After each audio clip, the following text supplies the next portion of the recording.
Warzone Gamer, WarzoneGamer.com with another video article / rumor control. Yeah, I got my staff member here, aka the guy who put the site together, Wink. It's my man right here. Hey, what's going on, people? All right. We trying something different and new right now, and I think this is gonna change the way video articles will be forever.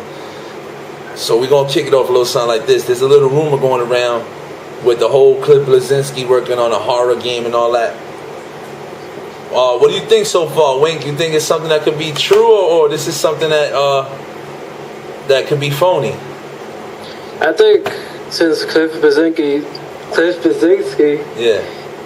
said that he's not doing a horror game, he could say all he wants, but he could be doing it in the background. Obviously, he's not going to reveal nothing, like Gears of War 3 or something. Yeah. But since I guess they said he denied it the second time around with the same question, so I think he might be doing something of horror. It's got to be, because, all right, my thing is this. There's so much stuff going around, how they... Oh, you know what I'm saying? There's a thing going around saying that they building a whole new way to play Gears of War. You know what I'm saying? Destructible environments. We all know this takes time to make. And we already know, maybe with this engine that they have out now, maybe the engine can't do it. And maybe they will push back Gears of War to be coming out for the next Xbox console like they've been saying for a little while now. So I wouldn't doubt if Cliff Bleszinski is working on a horror game. It could be something that's believable at this point. You know what I mean?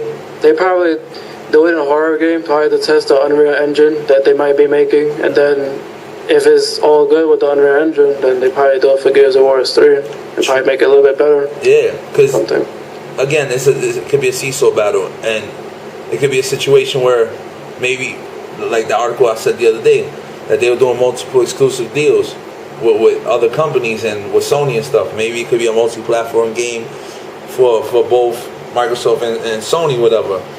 But like I said, I think it'll be a good move for them, because it will show them that they don't have to just make Gears of War to make cool games. You know what I'm saying? Like, you could tell they want to step out of that whole Bungie thing. You know how Bungie, they only known for Halo? Well, they're not trying to be known as the same. I'm saying the same company and do the same thing, because they had that other art on Xbox Live game. What was the name of that game? Shadow Complex. So you can see off the bat that they wanted to try something different. You know what I mean? So I hope he's working on something different, because like I said, they have a lot of good ideas. So you can just imagine a horror game, and it has to do with zombies or whatever. You see the zombie eating your brains out. You see the details they put in Gears of War, and you blow somebody's head off. So you can just imagine how it would look if they really, you know what I'm saying, did a horror game and had a lot of gore. And it'd probably be for like PSN and Xbox Arcade. Who knows? Yeah, because you gotta remember, that's the reason why these companies made the marketplace. That's one. They have these marketplaces for a reason, and that's because they wanna, you know what I mean, basically sell games on it. So if they could sell mini games or whatever it is, like that one game we haven't heard about for a little while now, that since they announced it in E3, Dead Nation. Remember that one? Yeah, it was a pretty good arcade game. It was they only showed like a couple of video clips on it, and they said, coming exclusive to PSN, and nothing. It just wiped off. It disappeared off the planet. But I hope, like I said, I hope they really work on something different, and we'll just see from there what happens. Shouts out to the whole Epic Games and all that. You know what I mean? Moving on to the next segment. There's this whole thing that's happening right now. I don't know if you heard about it, Wink, but it's Microsoft cutting off Xbox Live for the Xbox One consoles. They already started taking down DLC for most of the games. Yeah, so what's your feelings on that? How you feel about that so far right now? I think it's pretty messed up. It's not kind of messed up, but you know, Xbox One is old, so I guess Microsoft just want to go forward on the Xbox Live service itself.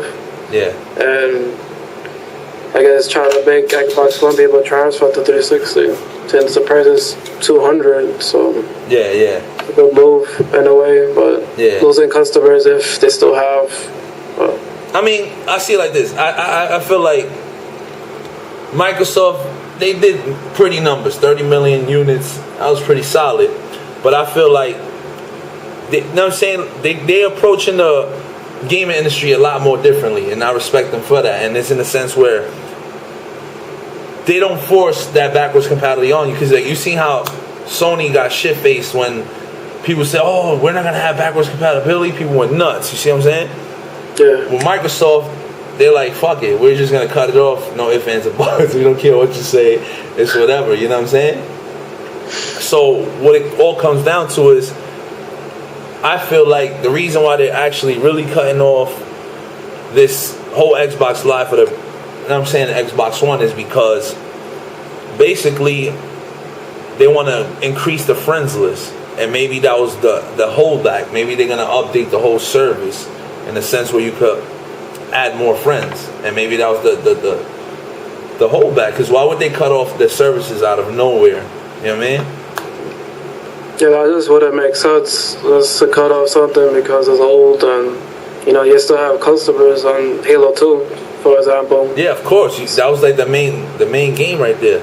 That's probably the only game they've been playing. You know, there's other games too, but that's the top game comparing for the Xbox. Yeah, but you already know that Halo 2 was like the top seller for that system. So, you know what I mean? There's a lot of MLG players that actually prefer Halo 2 instead of Halo 3 to play, because everybody knows that the sniping was so much better in Halo 2. It didn't have that pause like it did for Halo 3. You shoot, it's like it had that second delay, you know what I mean? As in with Halo, no, it was a Halo 3, but Halo 2, you can just let it off, ping, ping, ping, ping, you know what I'm saying? And reload. But that's the theory on it, you know what I mean? Basically, I feel like they're gonna do that to basically stretch out your friends list. And I won't be surprised as E3 if Microsoft surprises the fans and the industry with that right there, increasing your friends list maybe by 50 to 100 more players, you know? Yeah. Probably good. Huh? It'd probably be good for E3 to announce that. Yeah. There's another article going around too now.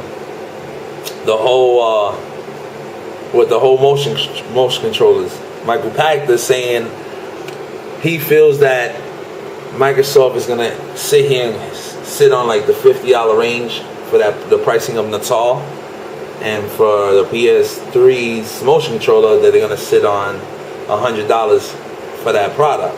What's your feelings on that? I think for one project Natal, it's gonna be way more than $50. This will probably be like 80 or 90, because the Wii controllers for the nunchuck and the Wii remote, yeah, is $60. So I guess the Sony probably be like 70. It's probably more advanced because you gotta buy the eye toy and the motion control. But yeah, Project Natal, they probably gonna be like $80 or some price range like that. Yeah, I don't think they know 50. Yeah, I think it'll be something pretty high as well, or something that could be bundled in the system and they'll leave it at $300. Who knows? But yeah, that probably what's gonna happen, the bundle for a game or something like that. But the guy from EA, Peter Moore, he's been having some hands-on time with both of them, and he sounds like he's having more fun with the Arc, whatever they call it now. I really don't. I say Iron Ball. Iron Ball is the best name for that product right there. But he's basically saying he's enjoying. He basically said, this is in quotes in his own word. He says, if you think that the PlayStation 3 motion controller is anything like the Nintendo Wii's motion controllers, is nothing like it. It's its own thing, and you'll be surprised with the stuff you're gonna see when it drops. So, I don't know. We're gonna end it off like that. WarzoneGamer.com for your latest and greatest news. Hit up the forums. We got Wink here. We're gonna try to do this every week for y'all. Something new. We trying. We moving. We motivating. Know what I mean? Shouts out to everybody out there, the haters, everybody. We don't care. We still coming up. WarzoneGamer.com for your latest and greatest news. Well, you want to say anything to these guys, Wayne, before the time limit is over?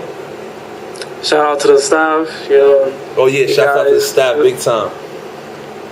Big time, big time. But we out of here, WarzoneGamer.com. Peace.